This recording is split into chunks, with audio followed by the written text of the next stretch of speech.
विश्व के सभी मेरे साथियों को राजरत्न अम्बेडकर की ओर से जय भीम, नमो बुद्धाय। आज का जो विषय है ये महाराष्ट्र से संबंधित है, लेकिन जो षड्यंत्र महाराष्ट्र में चल रहा है, महाराष्ट्र शासन या महाराष्ट्र सरकार के माध्यम से, कल को ये आपके राज्य में भी शुरू हो जाएगा। इसलिए ये बातें मैं आपको हिंदी में समझा रहा हूं। महाराष्ट्र के लोग मराठी में इस वीडियो को चाह रहे थे, लेकिन महाराष्ट्र के लोग हिंदी समझ जाएंगे, महाराष्ट्र के बाहर के लोग शायद मराठी ना समझ पाए। तो ये बात मैं आप लोगों के सामने लेकर आ रहा हूं।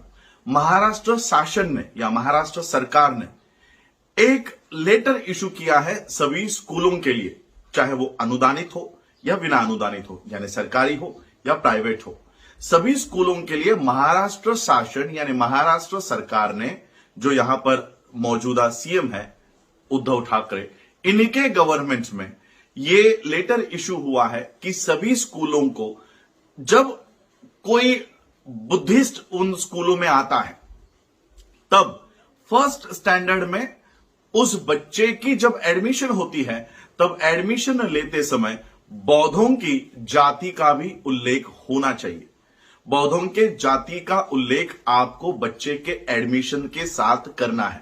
धर्म के कॉलम में अगर कोई बुद्धिस्ट लिखता है तो उसे जात पूछनी है, बिना जात लिखे हुए उस बच्चे का एडमिशन नहीं होगा। और ये षड्यंत्र इतना घातक है कि जिस जाति व्यवस्था को बाबा साहब खत्म करना चाहते थे, अब हमारे जो अगली पीढ़ी है उसके साथ हम इस जात को जोड़ देंगे।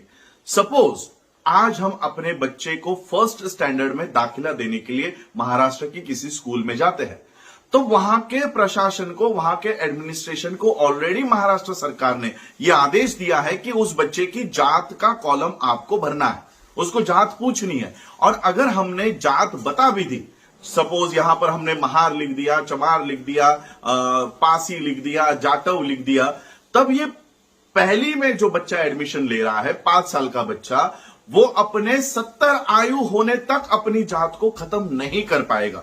उसकी सारी लिविंग हो या टीसीज हो, उसके सारे डॉक्यूमेंट उस जाति के नाम से होंगे। जो बाबा साहब 1935 में ये भाषण देते हैं, जात पात तोड़क मंडल के जो बाबा साहब वो भाषण नहीं दे पाए थे, एनिलेशन ऑफ कास्ट के माध्यम से बाबा साहब हमको ये बातें कहकर गए हैं कि हमको जाति को खत्म करना होगा, इसमें कोई सुधार हो नहीं सकता। लेकिन ये चाहे वो महाराष्ट्र सरकार हो, यूपी सरकार हो, गुजरात सरकार हो या कोई भी सरकार हो, ये कभी भी बुद्धिज्म के फेवर में नहीं है। ये कभी भी बौद्धों के हित का निर्णय कभी नहीं करेगी। और जो जाति व्यवस्था 2.5-3 हजार सालों से ब्राह्मण इस बौद्ध धर्म में लाना चाहते हैं, ये जाति व्यवस्था अब हमारे ही हाथों से बौद्ध धर्म में लाने का प्रयास किया जा रहा है। देखिए, जिनके सिग्नेचर से ये लेटर इशू हुआ है, उन्हीं के सिग्नेचर से एक जीआर महाराष्ट्र में है कि अगर अनुसूचित जाति से धर्मांतरित लोग हैं, अगर वो बौद्ध हो गए हैं, तो उन्हें अनुसूचित जाति का जो आरक्षण है या जो फैसिलिटीज है, जो बेनिफिट्स है, वो उनको बौद्ध होने के बाद भी मिलता रहेगा। ये महाराष्ट्र सरकार का जीआर है। अगर एक तरफ महाराष्ट्र सरकार जीआर निकालकर कहता है कि बौद्ध लिखने पर भी आपके एससी के रिजर्वेशन नहीं जाने वाले, तब दूसरा लेटर इशू किया जाता है कि उनकी जात मेंशन करो। इसलिए मैंने जनगणना में आपको जात लिखने से मना किया है। इसलिए मना किया है क्योंकि ये सिर्फ जनगणना तक का मुद्दा नहीं है। हमारे कुछ इंटेलेक्चुअल्स कहते हैं, मुझे कन्विंस करने की कोशिश कर रहे हैं कि जनगणना में अगर हम लोगों ने अपनी जाति को लिखा तो ये सिर्फ जनगणना तक ही मर्यादित रहेगा, किसी को इसकी खबर नहीं होगी कि हमने किस जाति को लिखा है। ये सरासर गलत है, ये झूठ है। मैं आप लोगों को कुछ टीसीज बताना चाहता हूं कि देखिए, जो 2.5 सालों से ब्राह्मण कोशिश कर रहा है कि बौद्ध धर्म को भी जातियों में बांटा जाए, उस बौद्ध धर्म में जाति का इंट्रोडक्शन करने का काम, उस जातियों को लाने का काम हमारे ही हाथों से किया जा रहा है। ये देखिए, कुछ टीसीज है यहां पर, बौद्ध चमार, बौद्ध महार, जो ब्राह्मणी व्यवस्था इतने सालों से कोशिश कर रही है कि बौद्ध धर्म में जातियों को समावेश किया जाए, वो काम हमारे हाथों से हो रहा है।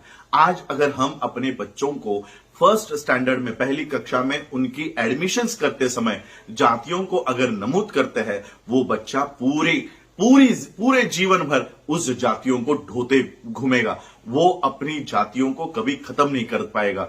सर्विसेज अब तो प्राइवेटाइजेशन हो गया है। गवर्नमेंट सर्विसेज आपके बच्चों को, जो आज फर्स्ट स्टैंडर्ड में है, 5 साल का है, आने वाले 70 सालों में कौन से वो गवर्नमेंट सर्विस में जाने वाला है। लेकिन गवर्नमेंट सर्विस हमारे बच्चों को मिलनी चाहिए, इसलिए हिंदुओं के जातियों को लगाने का काम हम अगर आज करते हैं तो वो पूरे लाइफ भर में इस जाति से अपने आप को हटा नहीं सकता।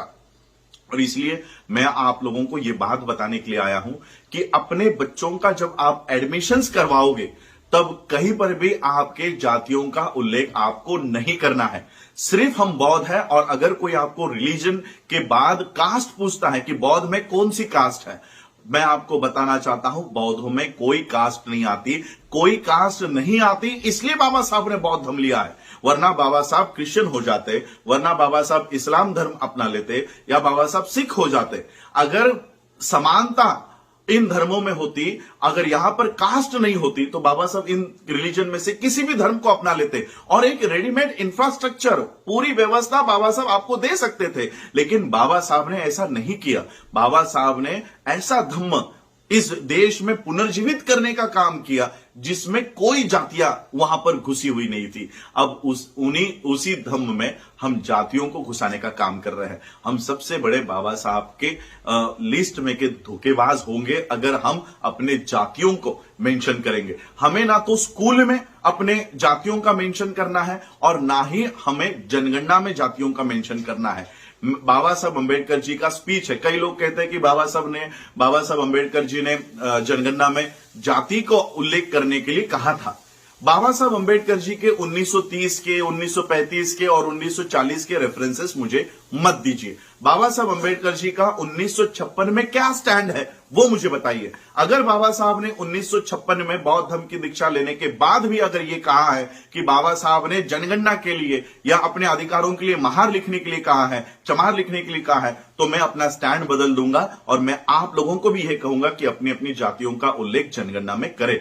लेकिन 1956 के बाद बाबा साहब ने कहीं पर भी यह स्टैंड नहीं लिया है। बाबा साहब ने तो 1935 में ही कहा, इन जातियों में और हिंदू धर्म में सुधार की अपेक्षा नहीं करनी चाहिए। इसका एक ही इलाज है, इसे खत्म करना होगा, इसे नष्ट करना होगा। और जब तक आप इन जातियों का उल्लेख करते रहोगे, ये कभी खत्म नहीं होगी, कभी नष्ट नहीं होगी। और इसलिए मैं आपको ये लेटर्स आपके सामने लेकर आ रहा हूं। महाराष्ट्र के लोगों के लिए खास मैं कहना चाहता हूं, महाराष्ट्राच्या बौद्धांसाठी मी ही व्हिडिओ बनवतोय की आमच्या लोकांना हा आदेश दिलेला आहे, शाळेंना हा आदेश दिलेला आहे की एखादा बौद्ध पालक त्याच्या पाल्याला घेऊन, त्याच्या मुलींना घेऊन जर तुमच्या शाळेमध्ये प्रवेशासाठी आला तर त्याची जात तुम्हाला तिथे मेन्शन करायचे, नमूद करायचे, त्याशिवाय तुम्हाला त्या मुलाला ऍडमिशन द्यायचं नाही है। म्हणून मी तुम्हा सर्वांना ही विनंती करतोय की या वर्षी, पुढच्या वर्षी जेव्हा तुमच्या मुलांना तुम्ही ऍडमिशन्स घेण्यासाठी जाल,